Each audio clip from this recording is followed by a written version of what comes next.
7 آسمان تک کا سفر کرایا ایک ہی رات کو.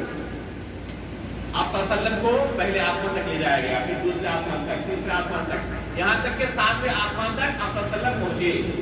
اللہ رب العالمین نے آپ کو وہاں پر ایک عظیم تحفے سے سرفراز کیا. کون سا تحفہ ہے یہ؟ کیا ادا کی؟ نماز ادا کی. اس سے ہمارے کیا سبق ہے کہ تمام عبادات کے اندر نماز کا کیا مقام و مرتبہ ہے, اس سے پتہ چلتا ہے. دوسری تمام عبادات کے اندر نماز کا مقام و مرتبہ کیا ہے, اس سے ہمیں پتہ چلتا ہے کہ دنیا کی تمام عبادتیں جو اللہ تعالیٰ نے فرض کی ہیں ہمارے اوپر, تو زمین کے اندر اللہ کے رسول صلی اللہ علیہ وسلم نے اسی وقت فرض کیا آپ پر. جبرائیل امین کو بھیجا, وحی کے ذریعے یہ تمام چیزیں ہم پر فرض کی گئی. لیکن جب نماز کو فرض کرنا ہوا تو کیا کیا اللہ رب العالمین نے؟ صرف وحی کے ذریعے جبرائیل علیہ السلام کے توسل سے فرض نہیں کیا, بلکہ نبی پاک صلی اللہ علیہ وسلم کو اپنے پاس بلایا. 7ویں آسمان کے اوپر اللہ کے نبی صلی اللہ علیہ وسلم کو اپنے پاس بلایا, اور وہاں پر یہ 5 نمازیں اللہ رب العالمین نے آپ سے سنگواتا ہے. اس سے نماز کی اہمیت کا پتہ چلتا ہے میرے دوست. اگر اس کے باوجود ہم اس اہمیت کو نہ سمجھیں تو ہم سے بڑا بدنصیب اور ہم سے بڑا محروم کوئی نہیں ہوگا. نماز کی اہمیت دوسری تمام عبادات کے مقابلے میں کہیں زیادہ ہے. آپ صلی اللہ علیہ وسلم فرماتے ہیں العهد الذي بيننا وبينهم الصلاة فمن تركها فقد كفر. ایک مسلمان اور کافر کے درمیان فرق کی چیز کیا ہے؟ یہ نماز ہے. اگر کسی نے نماز چھوڑ دی تو اس نے کفر کیا.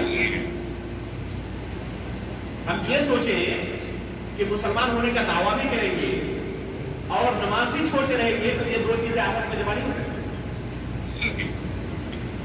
صحابہ اکرام کے زمانے میں تصور نہیں تھا کہ کوئی شخص اپنے آپ کو مسلمان ہونے کا دعویٰ کرے اور نماز نہ پڑھتا.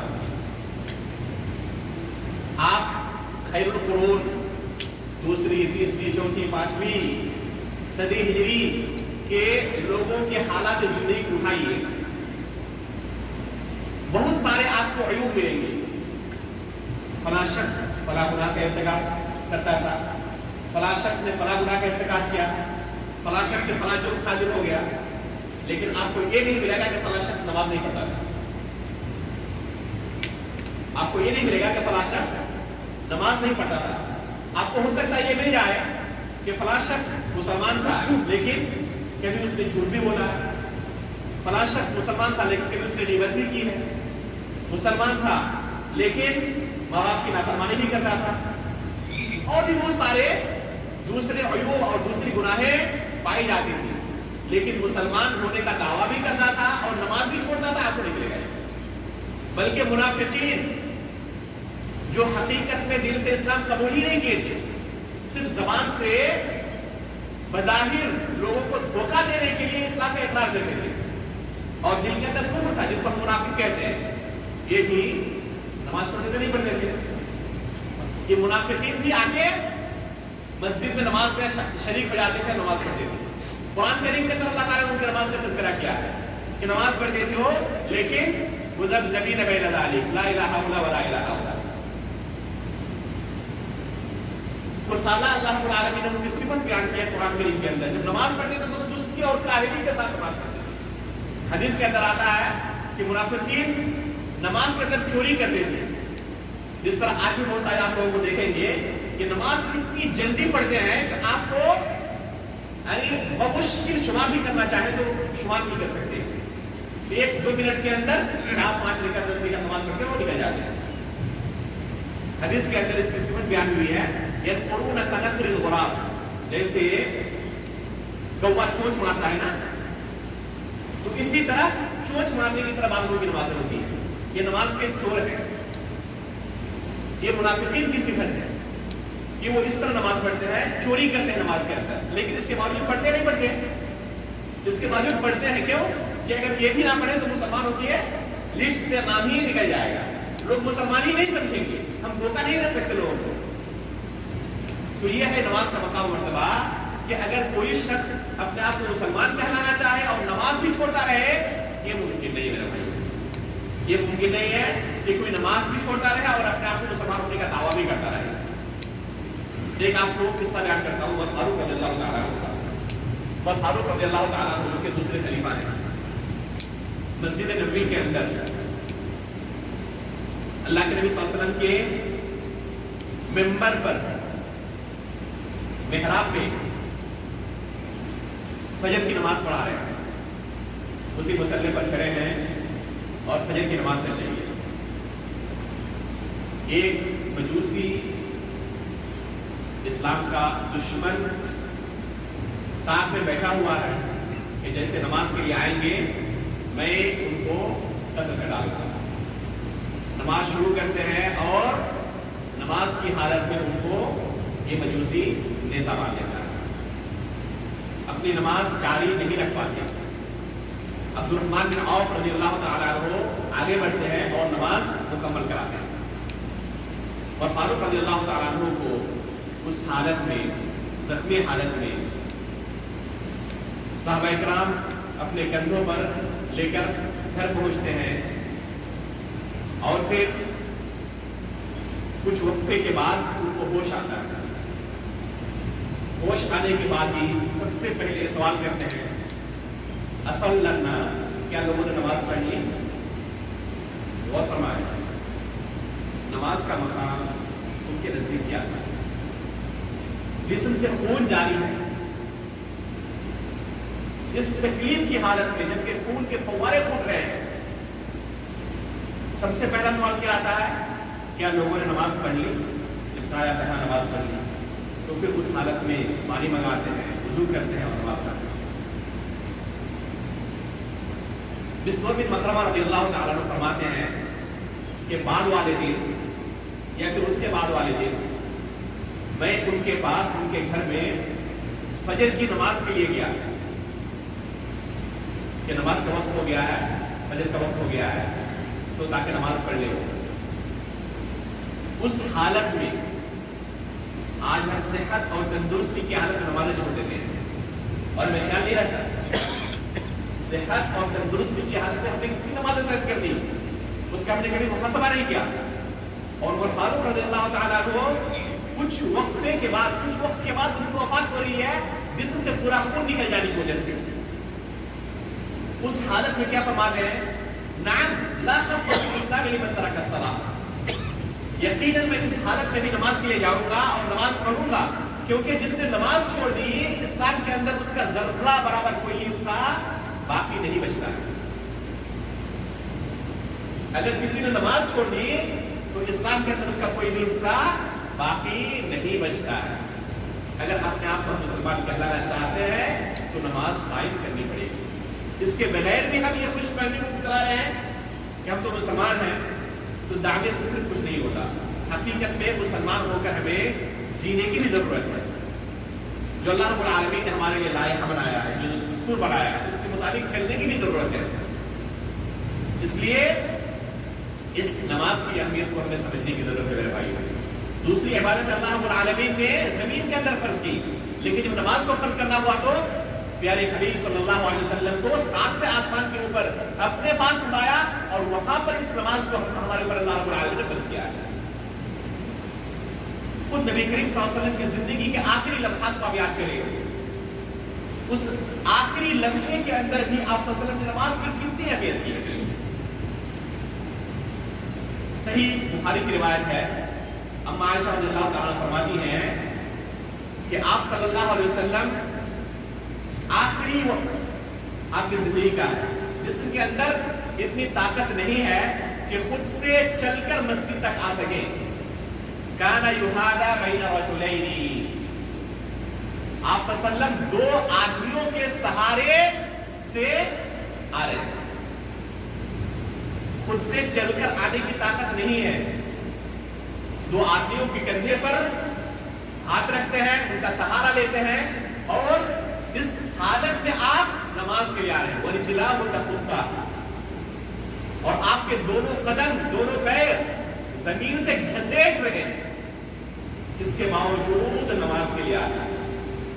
میرے بھائیو, اور اگر ہم صحت اور تندرستی کی حالت میں نماز چھوڑتے ہیں، جماعت چھوڑتے ہیں، تو کیا پھر اس کا حساب نہیں لیا جائے گا؟ اس نعمت کے بارے میں سوال نہیں کیا جائے گا؟ لَتُسْأَلُنَّ يَوْمَئِذٍ عَنِ النَّعِيمِ، اللہ تعالیٰ کا ارشاد ہے قیامت کے دن جو نعمتیں ہم نے تمہیں دی ہیں ان نعمتوں کے بارے میں تمہیں پوچھا جائے گا، سوال کیا جائے گا، تمہیں ان نعمتوں کا جواب دینا ہوگا کہ تم ان نعمتوں کی قدر کیا نہیں کی۔ اس کے میرے بھائیوں، نماز کبھی بھی زندگی میں ایک وقت کی بھی نہ چھوٹ پائے، اور ہر نماز کو اس کے وقت پر پڑھنے کی کوشش کرے گا۔ ان الصلاۃ کانت علی المؤمنین کتابا موقوتا، قرآن کریم میں اللہ تعالیٰ نے ارشاد فرمایا کہ اللہ رب العالمین نے مؤمنوں پر نماز کو اس کے وقت میں فرض کیا ہے۔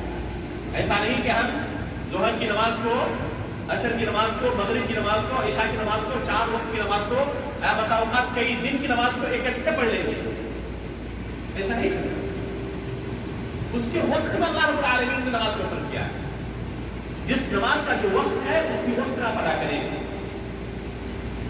چاہے کوئی بھی پریشانی آپ کے ساتھ لاحق ہو، چاہے کسی بھی ضروری کام سے آپ کیوں نہ مشغول ہو، نماز پہلے پڑھ لیں، اس کے بعد دوسرے تمام ضروری کام کرتے رہیں۔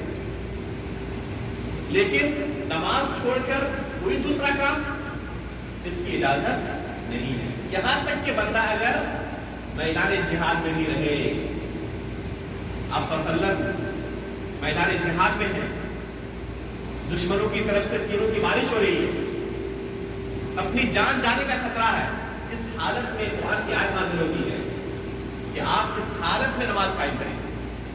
اور آپ صلی اللہ علیہ وسلم نے، صحابہ کرام نے میدان جنگ کے اندر، جنگ کی حالت میں آپ نے نماز قائم کر کے دکھائی ہے۔ ایسی بات نہیں کہ صرف خیالی باتیں ہیں، بلکہ پریکٹیکل آپ صلی اللہ علیہ وسلم نے اور صحابہ کرام نے اسے کر کے دکھایا بھی ہے۔ آپ صلی اللہ علیہ وسلم اور آپ کے صحابہ نے میدان جنگ کے اندر نماز پڑھی بھی ہے۔ کیا ہمارے ساتھ جو پریشانیاں ہوتی ہیں یا جو ہماری مشغولیات ہوتی ہیں اس سے بھی بڑی نہیں؟ ہم میدان جنگ سے بھی زیادہ مشکل حالات سے گزر رہے ہوتے ہیں جس کو اس طرح نماز ترک کر دیتے ہیں، یا یہ سوچتے ہیں کہ کئی وقت کی نمازیں یا کئی دن کی نمازیں اکٹھے پڑھ لیں گے۔ بس اوقات بعض لوگ کہتے ہیں ہم سفر کی حالت میں ہوتے ہیں، بس میں ہوتے ہیں، ٹرین میں ہوتے ہیں، ہوائی جہاز میں ہوتے ہیں، نماز پڑھنے کی فرصت نہیں ملتی۔ کیوں نہیں ملتی میرے بھائی؟